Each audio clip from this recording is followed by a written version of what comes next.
Hi and welcome back to another video. This is a completely different video. Yes, we are still in Le Mans Ultimate, but no, we are not on track. This video is going to be a quick time lapse. I say quick, it's about 10-15 minutes of painting a car in Le Mans Ultimate, because with the latest Pack 5 update 2024 and the update 5, we all now have the ability to paint liveries in Le Mans Ultimate. Yes, whilst everyone can design liveries using the in-game showroom and templates, only Race Control Pro and Pro Plus members can actually upload liveries to be used in online events and be seen by others. So there are caveats there. However, all you need to get started is to join or create a team. Liveries are tied to teams in Le Mans Ultimate, so you must be part of a team that you can assign the livery to. Use the official templates that you can find in the Steam Apps Common Le Mans Ultimate Support Livery Templates folder. And then you'll find two .tj files that you need to update once you want to start painting cars. There's the custom skin TGA, which is your base design, and then the custom skin _region.tga, which defines material zones like chrome, carbon, and matte. You'll then save them to the right folder once you've painted them. So Steam Apps Common Le Mans Ultimate User Data Liveries, and then you'll just load up the game, go to the showroom, and reload your livery. You use the in-game showroom to see all your livery designs in 3D. There's no ability to see them in 3D outside Le Mans Ultimate. That makes absolute sense, perfect sense.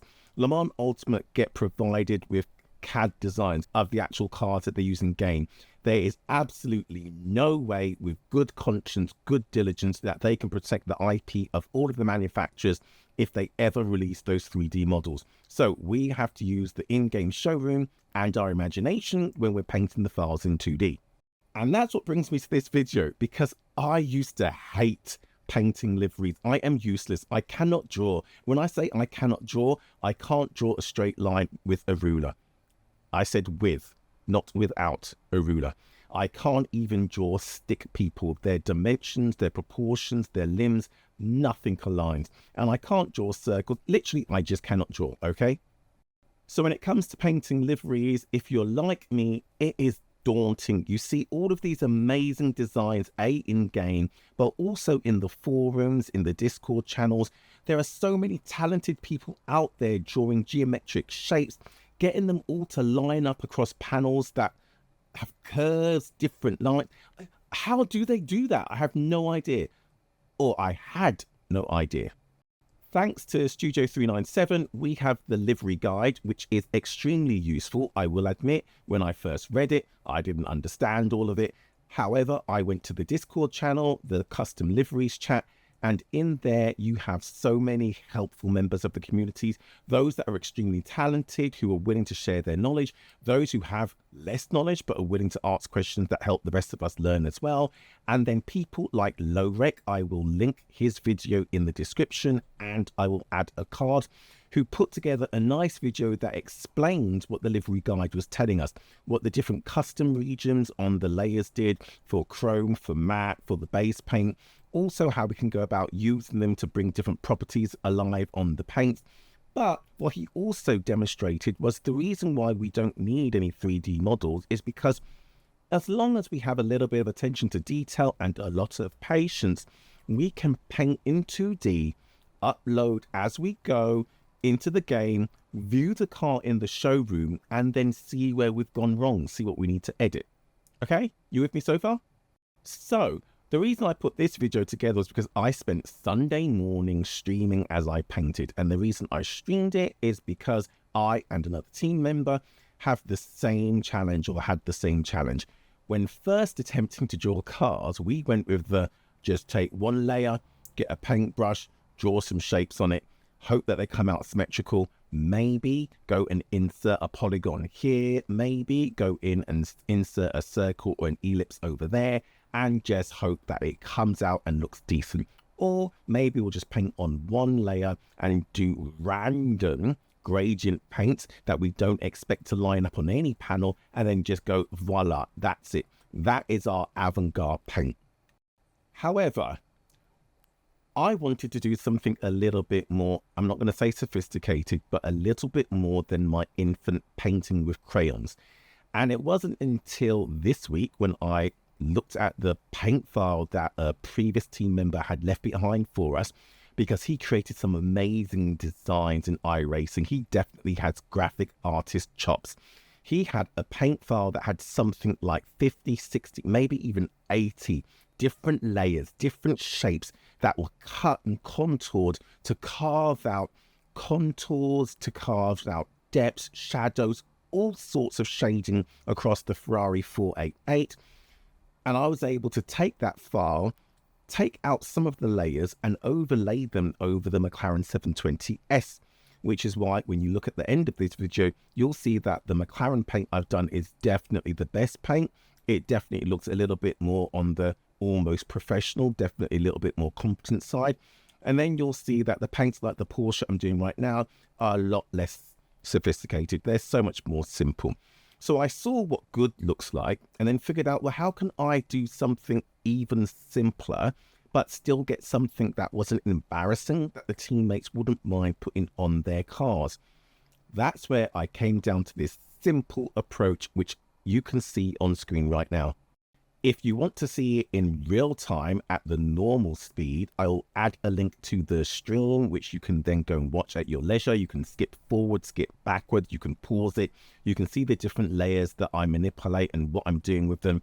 And you'll see I am not doing anything complicated. I really cannot draw. So all I did was, well, let me take it back a step. As you can see, our team colors are red, white, and blue. Keeps it nice and simple. We have 3 colors. If we want to get a little bit fancy, we might put in some dark charcoal for a little bit of an accent color here or there. And then we have logos. That's it.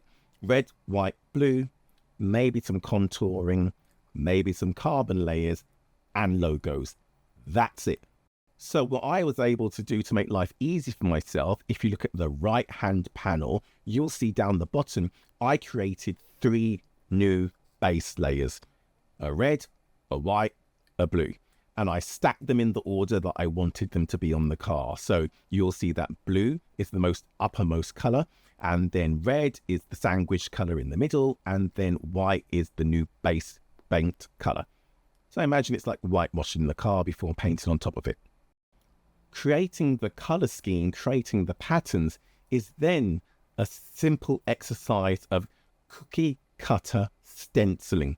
So literally, as you can see, it's a case of looking at the wire mesh, looking at the 3D model in the showroom, imagining where the lines would look okay, what pattern, what colors might work in which areas of the car, and then coming to paint shop or coming to GIMP if you use GIMP, looking at the car again in 2D, looking at the wireframe, visualizing that 3D car again, and then literally just using one of the point-to-point selection tools and drawing out the stenciled shape that you want to either cut out or fill in. And so by selecting my uppermost layer, the blue layer, if I select an area, it looks right, and I want it to be red, I just cut that section out of the blue layer. Then the red layer underneath shows through. If I want it to be white, I then select the red layer below and cut the same shape out again, revealing the white base paint color below. And that's it. Painting the car is literally just a simple case of I have 3 layers, red, white, and blue, or blue, red, and white in the order that they're stacked in, and then the wire mesh visible on top, which I would never use before. Why did I never use it before? But I'd never used it before. And then it's a simple case of flatten all the layers in Photoshop. That's what I do. Save them to the user data liveries folder, the custom skins.tga. Go to Le Mans Ultimate in the showroom, reload, let the car paint come through with the wire mesh visible, and have a look at how it looks on the 3D car. If the line is not quite where it's supposed to be, if one paint is bleeding into a section you don't want it to be in, look at the wire mesh on the car in the showroom and then just count how many lines over the boundary or the border of where you wanted the color to be have you painted. Is it one line, 2 lines, less than a line? And just come back to the 2D layer in the paint and then cut it out.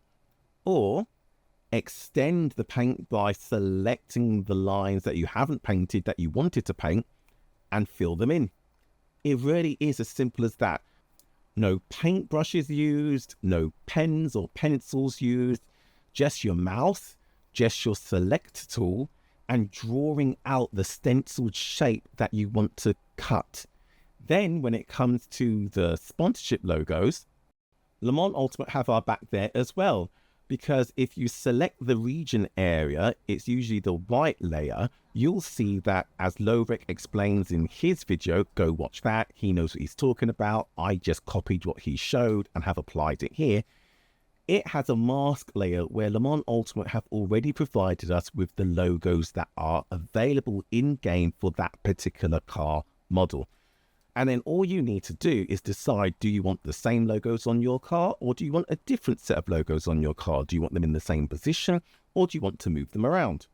If, like me, you were coming from the school of, I have no idea what I'm doing here, and you want to just keep it really simple, but you want your paint to look a little bit more realistic, just use the region layer as it is, that comes with the template, and paint those onto your car. Why change it?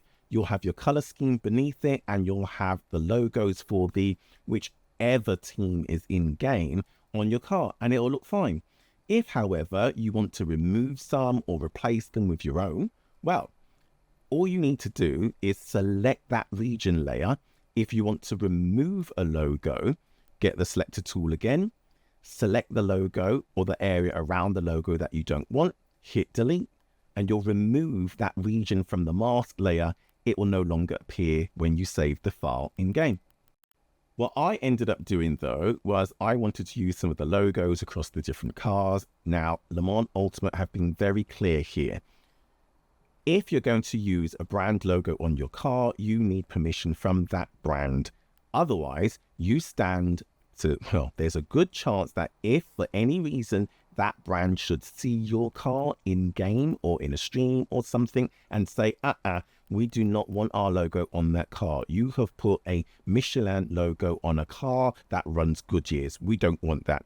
They can ask Le Mans Ultimate to remove your livery from the game. Simple as that. However, if it is one of the logos that comes on the file that comes with the car, so you're painting a Porsche or you're painting a Lamborghini, and it's the Lamborghini file, you at least know that Studio 397 have permission to use those logos on that car in the game. However, that is when they're representing that official team. So you still can't presume that you could take an Iron Dames logo package, sponsor package, and go and put it on another Lamborghini. It's not as simple as that. However, Le Mans Ultimate, Studio 397 are going to be reactive, not proactive. They will wait until they've been asked to remove it. They're not just going to stop you uploading it unless, and please do read the livery guide, you decide to create sponsor logos that are either offensive or do not meet the standard. Go read it. The guidance is really clear. You can do as I did. You can just literally duplicate that region layer into another file. So open perhaps, I don't know, the Oreca file, or open up perhaps the McLaren file and just duplicate it across. But really, it's as simple as that. Base layers, wire mesh, stencil cutting. Let's go.